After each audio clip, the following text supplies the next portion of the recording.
A question I have to Dr. Iyengar. Can you talk to us about protons? It's a common question that our patients are asking, like when do we should do protons for the long radiation? When should we do the traditional electron? Can you just describe your thought when you go through that question? Yeah, sure. So protons and the traditional radiation we use are two different forms of radiation. So the traditional radiation we use are basically very powerful X-rays. They're literally X-rays that you would have for a chest X-ray or if you have a fracture. But they're much higher energy. They have a very great depth of penetration, and we focus those X-rays conformally to where you have disease.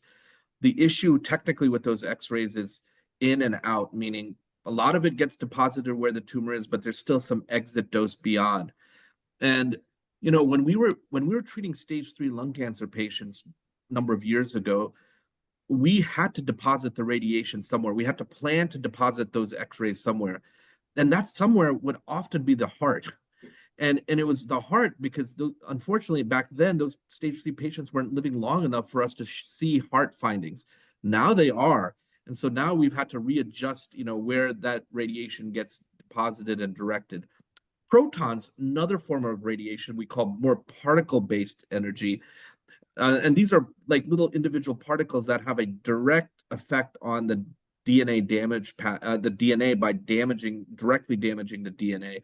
Whereas X-rays knock off electrons from tissue, and those electron changes in densities affect downstream DNA.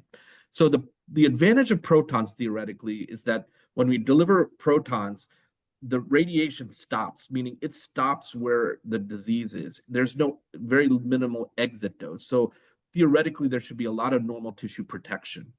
Where do I think protons are amazingly important for? Pediatric patients who are going to live a very long time, increased likelihood of secondary malignancies 30 or 40 years down the line. Patients with CNS disease, patients with skull-based disease, patients with spine disease, areas that are very sensitive to radiation and have limited options about where radiation can be deposited. With respect to lung cancer now, let's go to lung cancer. There's not been a whole lot of data to suggest that protons are far better than X-rays, especially with our most modern techniques that we use for avoiding normal tissues. Where it could be important, again, is disease that's right next to the heart. Where it could be is disease that's very close to the esophagus that the protons can benefit. We're starting to think that maybe large swaths of blood in vasculature or bone limit patients receiving subsequent systemic therapy because of toxicities down the line, because we've affected blood cell development. So there's actually a randomized study that was just completed in NRG comparing patients receiving X-rays, like high-level competency X-rays with protons, and for locally advanced lung cancer. So we'll see if it benefits the lung cancer population. I think more than likely there's not going to be a whole lot of difference. So long answer is that for lung cancer, protons don't seem to me to be the kind of the most obvious approach in most settings.